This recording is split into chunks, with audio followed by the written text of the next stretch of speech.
নমস্কার বন্ধুরা, আরও একটি নতুন ব্লগে আপনাদের সবাইকে স্বাগত। আশা করি আপনারা সবাই খুব ভালো আছেন।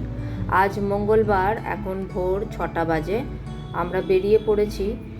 গতকাল থেকেই বৃষ্টি হচ্ছে প্রচণ্ড। বিকেল থেকে সন্ধে, সন্ধে থেকে রাত, রাত থেকে আজ সকাল প্রচণ্ড বৃষ্টিতে চারিদিক জলমগ্ন হয়ে গেছে। আর তারই মধ্যে আমাদের কিন্তু কোনো রেনি ডে নোটিশ আসেনি।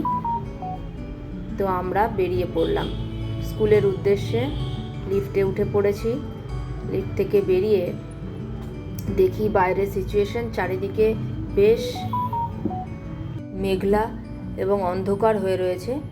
যেতে তো একেবারেই ইচ্ছা করছে না, কিন্তু কিছু করার নেই।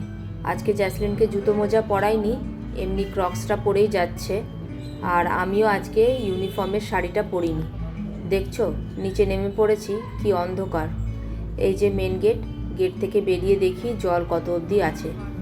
খুব বৃষ্টি হলে তবেই আমাদের রাস্তাটা জলে ডুবে যায়। এই যে দেখছো কি অবস্থা। এখনও বৃষ্টি থামেনি, এর মধ্যেই যেতে হবে। এখন চিন্তা এটাই যে আমরা যে ক্যাবটাতে যাই সেই ক্যাবটা আসবে কি না। এখনও সেই দাদাকে ফোন করিনি। আপাতত দরজা খুলে আগে পৌঁছোই মেন রোডে। ঘরের সামনেই মেন রোড, ওখানে পৌঁছে তারপরে ফোন করব ভাবছি। যদিও অন্যান্য দিনের থেকে আজ খানিকটা লেট করেই বেরিয়েছি। দেখতে পাচ্ছেন এই জল পার করে চলেছি। দেখুন আমাদের গলিটার অবস্থা। প্রচুর বৃষ্টি, বৃষ্টি থামলেই কিন্তু এই জল থাকে না, বেরিয়ে যায়, নেমে যায় জল। এই যে রাস্তায় প্রায় এসে পড়েছি। এরপরে ফোন করে নেব ক্যাবকে। ক্যাব দাদা এসে গেছে। আমাদের অনেকটাই সুবিধা হলো, কারণ ক্যাব ছাড়া আজকের দিনে স্কুলে যাওয়াটা খুবই চাপের হয়ে যেত। রিক্সা স্ট্যান্ডে দেখলাম একটাও রিক্সা নেই। রাস্তাঘাটও মোটামুটি সব ফাঁকা। মোটামুটি এই সময় স্কুলের বাচ্চাদের, অফিস যাত্রীদের বেশ ছোটাছুটি করতে দেখা যায়, স্পেশালি স্কুলের পেরেন্টস এবং স্কুল স্টুডেন্টদের। কিন্তু সেখানে আজকে রাস্তা কিন্তু একদমই ফাঁকা।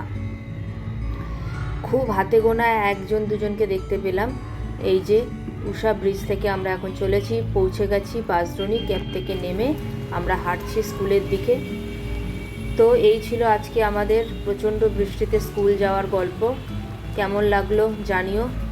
ছাতা খুলে নিয়েছি, জ্যাসলিনের ব্যাগটাকে মুড়ে দিয়েছি যাতে জলে ব্যাগটা না ভেজে। তো চলো আমরা স্কুল পৌঁছালাম।